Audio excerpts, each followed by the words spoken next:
বাংলা সাহিত্য চর্চা কেন্দ্রের পক্ষ থেকে বাংলা সাহিত্যের সকল ছাত্রছাত্রীকে জানাই আন্তরিক অভিনন্দন। বাংলা সাহিত্য চর্চা কেন্দ্রের পক্ষ থেকে আজকের আলোচ্য বিষয় উত্তরবঙ্গ বিশ্ববিদ্যালয়ের এমএ কোর্সের তৃতীয় সেমিস্টারের বাংলা প্রশ্নপত্র, university of north Bengal PG third semester examination 2024। কিন্তু পরীক্ষাটি অনুষ্ঠিত হয়েছিল 2025 সালের জানুয়ারি মাসে। তো আমরা এই প্রশ্নপত্রগুলো তুলে ধরবো যাতে আগামী দিনে যে সমস্ত শিক্ষার্থীরা পরীক্ষা দেবে তারা যাতে উপলব্ধি করতে পারে বা বুঝতে পারে যে কোন ধরনের প্রশ্নগুলো পড়ে গেছে বা কোন ধরনের প্রশ্ন আসতে পারে, সেই উদ্দেশ্যকে সামনে রেখে আমরা আজকের উত্তরবঙ্গ বিশ্ববিদ্যালয়ের প্রশ্নগুলো তুলে ধরছি। পাশাপাশি আমরা অন্যান্য বিশ্ববিদ্যালয়েরও কিন্তু প্রশ্নপত্রগুলো তুলে ধরবার চেষ্টা করছি। প্রথমে আমরা দেখব সাহিত্য তত্ত্ব কোর 301N এর 1 নম্বর দাগে যে প্রশ্নটি ছিল, যারা ধ্বনিকে কাব্যের আত্মা বলে শুরু করেছিলেন তারা শেষ পর্যন্ত রসকেই শ্রেষ্ঠ ধ্বনি বললেন। ধ্বনিবাদীদের আলোচনা অনুসরণ করে বিষয়টি স্পষ্ট করো। অথবা বিভাবানুভাব ব্যভিচারী সংযোগাদ রস নিষ্পত্তি ভরত মুনিকে অনুসরণ করে কাব্যের রস সম্পর্কে উক্ত ভাবনাটি প্রতিষ্ঠিত করো। 2 নম্বর দাগের প্রশ্নটি ছিল, অ্যারিস্টটল ট্র্যাজেডি চরিত্রের কোন কোন বৈশিষ্ট্যের কথা বলেছেন? কোন ধরনের নায়কের ভাগ্য বিপর্যয় ট্র্যাজেডির পক্ষে উপযুক্ত? ব্যাখ্যা করো। অথবা অনুকরণ বলতে কি বোঝো? অনুকরণের ভাগগুলি কি কি? অনুকরণ সম্পর্কে প্লেটো ও অ্যারিস্টটলের অভিমত কি? আলোচনা করো। 3 নম্বর দাগের প্রশ্ন ছিল, চিত্রী যখন ছবি আঁকতে বসেন তখন তিনি তথ্যের খবর দেবার কাজে বসেন না। তখন তিনি তথ্যকে ততটুকু মাত্র স্বীকার করেন যতটুকু দ্বারা তাকে উপলক্ষ করে কোনো একটা সুষুমার ছন্দ বিশুদ্ধ হয়ে দেখা দেয়। কে কোথায় কোন প্রসঙ্গে এই উক্তি করেছেন ব্যাখ্যা করো। অথবা আমাদের জানা দু রকমের, জ্ঞানে জানা আর অনুভবে জানা। উদ্ধৃতটি কোন প্রবন্ধের? এমন উক্তির কারণ উদাহরণসহ বুঝিয়ে দাও। 4 নম্বর দাগের প্রশ্নটি ছিল, নিম্নলিখিত যে কোনো 3টি প্রশ্নের উত্তর দাও।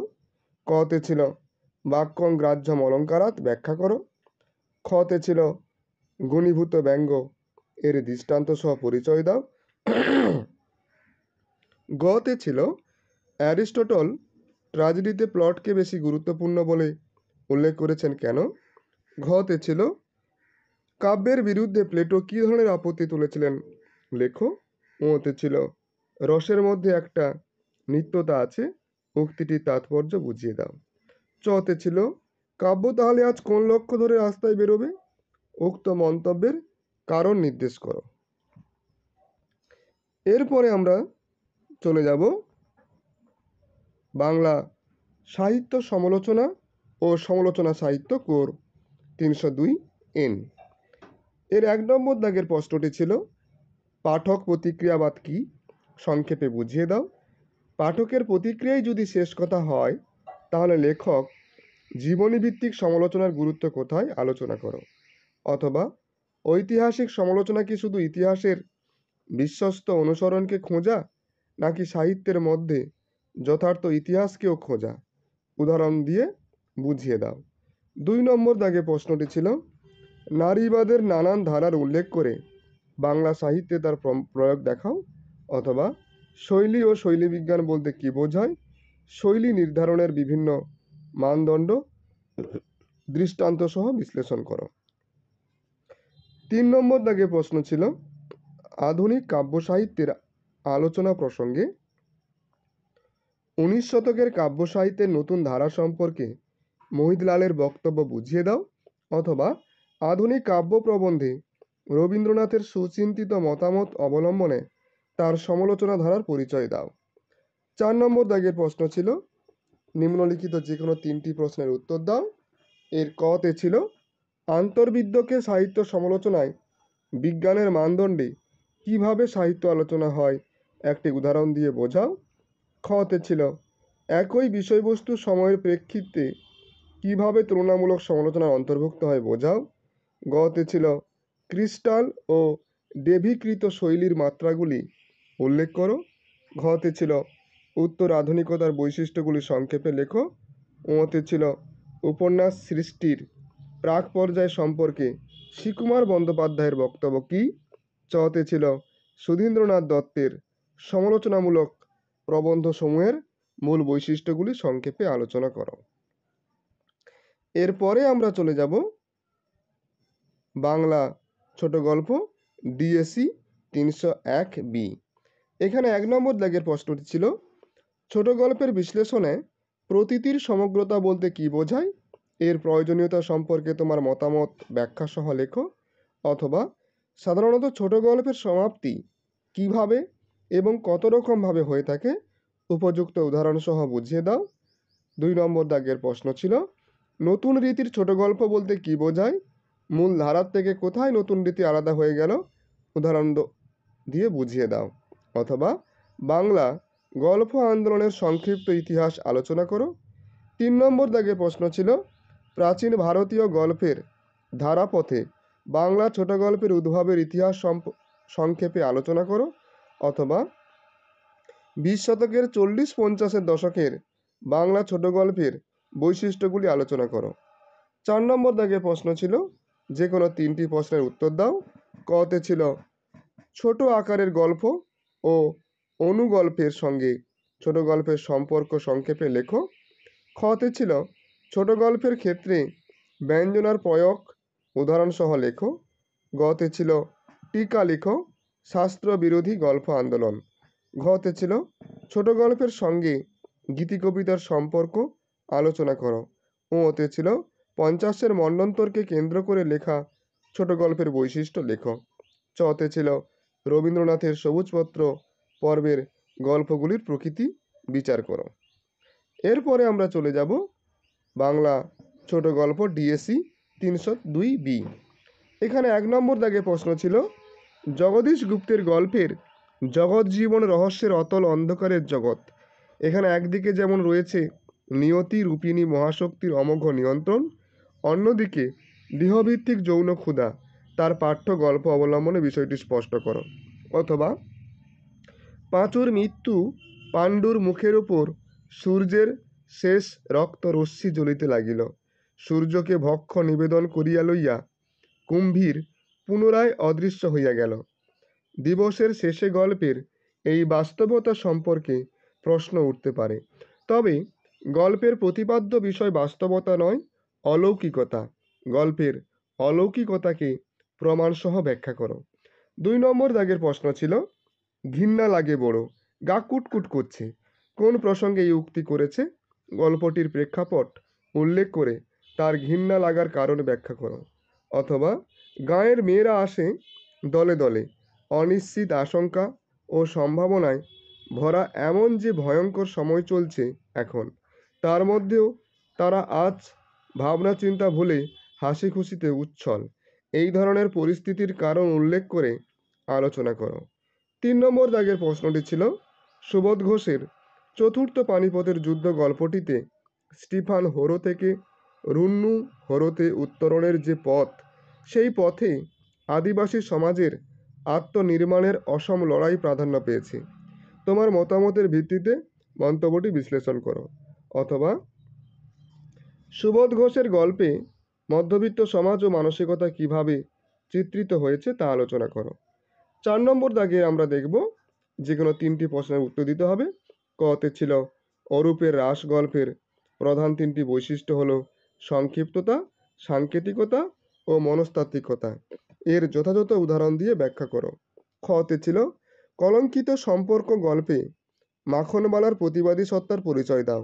গতে ছিল না যেতে পাবে না, ওরা ছোট লোক, সেবার কি বলেছিল মনে নেই? কোন গল্পের অংশ? ছোট লোক কারা? আগের বার তারা কি বলেছিল? ঘতে ছিল বাড়ির ব্যাপার দেখিয়া তাহার চমক লাগিয়া গেল, চমক লাগার কারণ ব্যাখ্যা করো। ওতে ছিল মিস্টার মুখার্জিকে অঞ্জনগড় স্টেট সম্পর্কে তার পরিকল্পনাগুলি লেখো। চতে ছিল জগদ্দল ও বিমলের সম্পর্কের রসায়ন কেমন ছিল। এরপরে আমরা চলে যাব পরের যে কোডটি রয়েছে আমরা দেখব বাংলা ছোট গল্প ডিএসসি 303B। এখানে 1 নম্বর দাগের প্রশ্ন ছিল, মহাশ্বেতা দেবীর সাত সকালের মা গল্পে জটেশ্বরী কিভাবে জটি ঠাকুরানী হয়ে উঠেছিলেন তা বিবৃত করো। অথবা মহাশ্বেতা দেবীর বায়েন গল্পে চণ্ডী বায়েনের যে জীবনচিত্র অঙ্কিত হয়েছে তা আলোচনা করো। 2 নম্বর দাগের প্রশ্ন ছিল, বিশ্বাস করি তা না হলে কি আর দুপুর রাত্রে ঘর থেকে বেরিয়ে এসে এই আয়নার সামনে দাঁড়াই, নিজেকে দেখি বলুন মন্তব্যটি কার। উক্ত মন্তব্যটি থেকে বক্তার মানস গঠনকে গল্পকার জ্যোতিরিন্দ্র নন্দী যেভাবে ফুটিয়ে তুলেছেন তা বুঝিয়ে দাও। অথবা জ্যোতিরিন্দ্র নন্দীর চোর গল্পের মধ্যে লেখক সমাজ ব্যবস্থার একটি বিশেষ দিকের প্রতি আলোকপাত করেছেন, গল্পের কাহিনী অবলম্বনে তা সুস্পষ্ট করো। 3 নম্বর দাগে প্রশ্ন ছিল, আমরা তিন প্রেমিক ও ভুবন গল্পটির গঠন আলোচনা করে দেখাও যে কিভাবে গল্পটি প্রচলিত গল্পের গঠনকে ভেঙে দিয়ে সার্থক ছোট গল্প হয়ে উঠেছে। অথবা আত্মজা গল্পে হিমাংশুর আত্মহত্যা পাঠককে কিংবা বৃহত্তর অর্থে সমাজকে কোন বার্তা দিয়ে গেল বুঝিয়ে দাও। 4 নম্বর দাগে প্রশ্ন ছিল, কতে ছিল মেরি ওরাওয়ের পরিচয় দাও। খতে ছিল চিনিবাস কেন প্রাকৃতিক বানকে চেয়েছিল। গতে ছিল নদী ও নারী গল্পে নারী ও প্রকৃতির মধ্যে যে সাযুজ্য নির্মাণ হয়েছে তা আলোচনা করো। ঘতে ছিল চন্দ্রমল্লিকা গল্পে বিনতার মধ্যে আধুনিকা নারীর মানসিকতা কিভাবে ফুটে উঠেছে ব্যাখ্যা করো।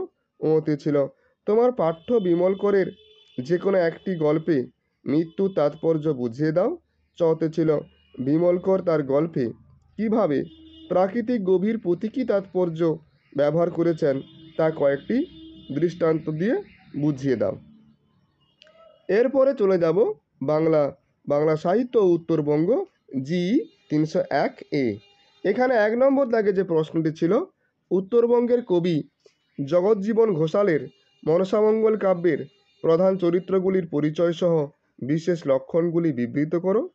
অথবা মানিক দত্তের চণ্ডীমঙ্গল কাব্যের দেবখণ্ডে দেবদেবীগণের যে সব গল্প গাথা বর্ণিত হয়েছে তার পরিচয় দাও।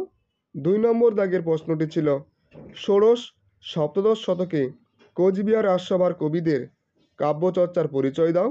অথবা অনুবাদ সাহিত্য চর্চায় কোচবিহার রাজসভার ভূমিকা আলোচনা করো। 3 নম্বর দাগে প্রশ্ন ছিল, বাংলা উপন্যাস সাহিত্যে উত্তরবঙ্গের প্রেক্ষাপট বহু ঔপন্যাসিকের কাহিনী বয়ানে যেভাবে স্থান পেয়েছে তা উল্লেখ করো। অথবা উত্তরবঙ্গের বদলে যাওয়া পরিবেশ পরিস্থিতির চিত্র সমরেশ মজুমদারের উপন্যাসে উঠে এসেছে, তার রচিত যে কোনো একটি উপন্যাস অবলম্বনে বিষয়টি বিবৃত করো। 4 নম্বর দাগে নিম্নলিখিত যে কোনো 3টি প্রশ্নের উত্তর দিতে হবে। কতে ছিল মানিক দত্তের চণ্ডীমঙ্গল কাব্যে কালকেতুর ধনদানকালে দুর্গার ছলনাময়ী রূপের পরিচয় দাও। খতে ছিল তন্ত্র বিভূতির মনসামঙ্গলের সনকা চরিত্রের বিশেষত্ব নিরূপণ করো। গতে ছিল মহারাজা হরেন্দ্র নারায়ণের সাহিত্য চর্চার পরিচয় দাও। ঘতে ছিল কোচবিহার রাজসভায় মঙ্গল কাব্যধারা সৃষ্টি না হওয়ার কারণ কি। ওতে ছিল উত্তরবঙ্গের উদ্বাস্তু জীবনের প্রেক্ষাপট নিয়ে লেখা একটি উপন্যাসের সংক্ষিপ্ত ব্যাখ্যা করো। চতে ছিল মহাশ্বেতা দেবীর নকশালবাড়ি আন্দোলনের প্রেক্ষাপটে লেখা ছোট গল্পের পরিচয় দাও। এরপরে আমরা দেখব বাংলা সাহিত্যের চলচ্চিত্রায়ন জি পেপার 302B এবং এটি হচ্ছে শেষ পেপার। 1 নম্বর দাগে এখানে প্রশ্ন ছিল, কনিষ্ঠ শিল্প হিসেবে আত্মপ্রকাশের পর চলচ্চিত্র শিল্প অন্যান্য শাখার সঙ্গে কিভাবে সম্পর্ক রক্ষা করে চলেছে তা বুঝিয়ে দাও। অথবা বাংলা চলচ্চিত্র প্রথম অবস্থায় সাহিত্যের উপর কতটা নির্ভরশীল ছিল ব্যাখ্যা করো। 2 নম্বর দাগের প্রশ্ন ছিল, সিনেমার প্রি প্রোডাকশন স্তরের বিভিন্ন দিক সম্পর্কে আলোচনা করো। অথবা রবীন্দ্রনাথের নষ্ট নীড় এবং সত্যজিতের চারুলতা এর তুলনামূলক বিশ্লেষণ করো।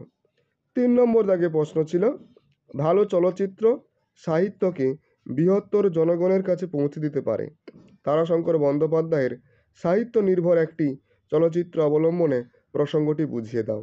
অথবা সাহিত্য চলচ্চিত্রের চরিত্র উপস্থাপনের তুলনামূলক তারতম্য বিভূতিভূষণ বন্দ্যোপাধ্যায়ের সাহিত্য অবলম্বনে নির্মিত একটি চলচ্চিত্রের সাহায্যে বুঝিয়ে দাও। 4 নম্বর দাগে আমরা দেখব কতে ছিল চলচ্চিত্র আবিষ্কারে এডওয়ার্ড মাইব্রিজের ভূমিকা কি সংক্ষেপে উল্লেখ করো।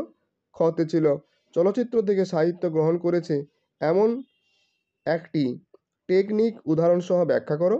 গতে তোমার দেখা যে কোনো একটি সিনেমার প্রোডাকশন নিয়ে আলোচনা করো। ঘতে ছিল রবীন্দ্রনাথের সঙ্গে সিনেমার সম্পর্কের ইতিহাস সংক্ষেপে লেখো। তারপরে আমরা দেখব হাসুলিবাকের উপকথা অবলম্বনে নির্মিত সিনেমার উপস্থাপনার সংক্ষিপ্ত পরিচয় দাও। তারপরে চতে ছিল মানিক বন্দ্যোপাধ্যায়ের সাহিত্য নির্ভর 3টি চলচ্চিত্রের প্রকাশ কাল সহ নির্দেশকের নাম লেখো। যদি এই প্রশ্নপত্র কারোর কাজে লেগে থাকে তাহলে অবশ্যই আমাদের চ্যানেলটি সাবস্ক্রাইব করে আমাদের পাশে থাকবেন।